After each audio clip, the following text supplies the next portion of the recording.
বাজারে গেলে একটা কিনতে যাই, অন্যগুলা কিনে নিয়ে চলে আসি। এমন, এমন জিনিস দেখি না কিনেও পারি না। আমরা মেয়ে মানুষ বলে কথা। বাজারের জিনিস দেখলে লোভ সামলাইতে পারি না। যেমন হাঁড়ি-পাতিল, তেমন হচ্ছে মাছ তরকারি। তো আজকে আমার সাথে তাই হলো। গেলাম একটা কিনতে, নিয়ে আসলাম অন্য কিছু। শুটকি কিনতে গিয়েছিলাম, কিন্তু শুটকি তো আমি কিনলাম না, শুধু মাছ কিনে নিয়ে চলে আসছি। আজকে বাজার বার ছিল, তো বাজার থেকে কয়েক রকমের মাছ কিনে নিয়ে আসলাম। কারণ আমি এখন যেখানে থাকি ওখান থেকে বাজারে গেলে একটু দেরি হয়, মানে দূর। সেই জন্য একদম যেদিন যাই সেদিন একসাথে কিছু বাজার করে নিয়ে আসি।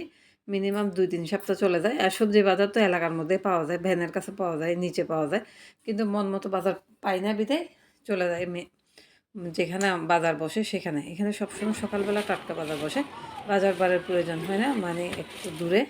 তো আজকে সেখানে চলে গেলাম। আর শাক নিয়ে আসছি। আর শাক তো ইদানিং আমার এত ভালো লাগতেছে, অলরেডি ফ্রিজে আরও ২ রকমের শাক কিনে রাখছি, বেছে রাখছি। তো এখন আমি মাছগুলো কুটবো। প্রায় দুপুর ১২টা বাজে, বাজার থেকে আসতে আসতে প্রায় ১২টা বেজে গেছে। তো কুটতে বসলাম। এখনও কোনো রান্না করি নাই, ঘরে কোনো কাজও করি নাই, শুধু নাস্তা করে চলে গেছি। আর বাজারে গেলে যা দেখি তাই ভালো লাগে। আর প্রতিটা মাছই একদম তরতাজা, মাত্র ধরে নিয়ে আসছে। আর এরকম মাছ দেখলে ভাল লাগে না যে চলে আসি, ব্যাগের টাকা যতগুলা থাকে সবগুলা খরচ করে চলে আসি বাজার নিয়ে। তো একটা তেলাপিয়া নিলাম, মলা মাছ নিলাম, কাসকি মাছ নিলাম, চিংড়ি মাছ নিলাম।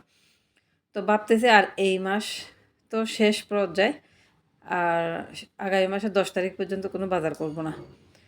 আমি সবসময় বলি, কিন্তু আমার কেন জানি ঘরে বাজার না থাকলে আমি অস্থির হয়ে যাই।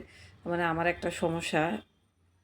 তারপরেও এবার নিজেকে একটু সেভ করে চলানোর চেষ্টা করব।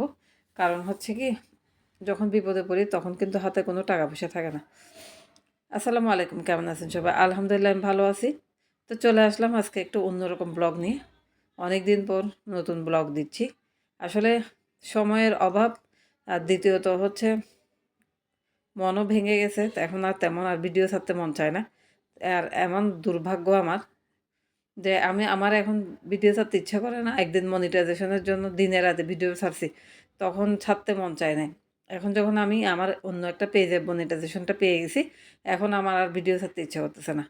কিন্তু ছেড়েও দিতে পারতেছি না। তারপরেও খুবই কমই ছাড়তেছি। আরেকটা এইটা পিঙ্কি পেজে তো আমি কোনো প্রোফাইলে তো কোনো ভিডিও তেমন একটা ছাড়িও না। তো আজকের ভিডিওটা ছাড়বো। আসলে সময় হয় না আজকে ছাড়বো, আর কখন ছাড়বো নিজেও জানি না। তো আজকে কাসকি মাছটা যেহেতু তরতাজা, মিস করলাম না। অর্ধেক মাছ রেখে দিয়েছি, আর অর্ধেক মাছ রান্না করব। আমার কেন ইচ্ছা করতেছে আজকে সবগুলা যেহেতু তরতাজা, সবগুলা জিনিসই আমি অল্প অল্প রান্না করবো, সবগুলাই খাবো। তো আমি এখানে কাসকি মাছ দিলাম, কাঁচামরিচ দিলাম, রসুন দিলাম, পেঁয়াজ দিলাম।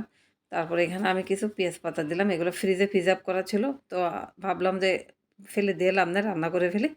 আর কখনো আপ করে জিনিস রাখবো না, যেহেতু শীতের সিজন এখন পাওয়া যাবে। তো আমি সুন্দর করে মেখে নিলাম। তারপরে একটু তেল দিয়ে দিলাম, দিয়ে তেল দিয়ে আবার একটু মেখে নিলাম। এইভাবে ছোটো মাছ মাখা খেতেই ভালো লাগে আমার। আমি ভুনা করে খুব কমই খাই, আর যেহেতু এটা একদম তরতাজা মাছ। তো এইভাবে আমি ঢাকনা দিয়ে বসিয়ে দিলাম।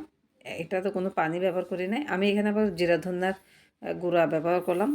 তরকারিটা আমার হয়ে গেছে। এখন আমি একদম ফ্রেশ ফ্রেশ ধনিয়া পাতা এখানে আমি কেটে দিব। তো এই মাছটা আমার হয়ে গেছে। আমি এটাকে একদম লাল লাল করতে চাচ্ছি। তো নিচের সাইডটা লাল লাল হয়ে গেছে, উপরেরটা বাকি আছে। তো এইভাবে আমি রাখবো আরও প্রায় 10 মিনিট, একদম লাল হয় মতো। তো আজকের রেসিপিটা আপনাদের কাছে কেমন লাগলো? যদি একবার হলেও ট্রাই করবেন, যদি ভালো লাগে শেয়ার করে রাখবেন। তারপরে এদিকে আমি কুমড়া শাক নিয়ে আসছি। একদম ফ্রেশ ছিল। তারপরে আমি আর লোভ সামলাতে পারলাম না। তো ভাবলাম যে যাই, যেহেতু মাছ নিয়েছি কয়েক রকম, আজকে কুমড়া শাক দিয়ে আমি আজকে মলা মাছ রান্না করব। তো কয়েকটা আগা মাত্র কেটে কেটে নিয়েছি, একদম নরম নরম দেখে। তো শাকটা ভালো করে কুটে নিচ্ছি। শাকের মধ্যে এত পরিমাণ বালু, আমি যেখানে রাখছি সেই জায়গাটা বালু বালু হয়ে গেছে। তারপরও এইটুক শাক নিয়ে নিলাম। তো এদিকে আমার মাছটা একদম লাল লাল হয়ে গেছে, শুকিয়ে গেছে। আরও একটু নেড়ে চেড়ে আবার ঢাকনা দিয়ে রেখে দিলাম। এদিকে আমি মাছের ভর্তা খাবো, চিংড়ি মাছের ভর্তা খাবো। চিংড়ি মাছ, পেঁয়াজ, কাঁচামরিচ, রসুন সব কিছু আমি বসাই দিছি। এই হলো আমার মাছ, কাসকি মাছ ভুনা। এদিকে শাকটা ভালো করে ধুয়ে নিচ্ছি, ভর্তাটা বসিয়ে দিয়ে। তো শাকের মধ্যে প্রচুর বালু, সেই জন্য অনেকক্ষণ ভিজিয়ে রাখছি। আর শাকটা আজকে আমি মলা মাছ দিয়ে এইভাবে রান্না করব। আমার এই ভিডিওটা আমি সানজিব ব্লগে ছাড়বো, সম্পূর্ণ ভিডিওটা রেসিপিটা দেখে নিয়ে। আর এই হচ্ছে ভর্তা রেডি, আমি ভর্তাটা তৈরি করে ফেলতেছি। আর আজকের প্রতিটা খাবারই আমার কাছে অনেক মজা লাগছে, কি বলবো। এই হলো শাকটা আমার হয়ে গেছে, শাক লাস্ট ফিনিশিংটা দেখেন।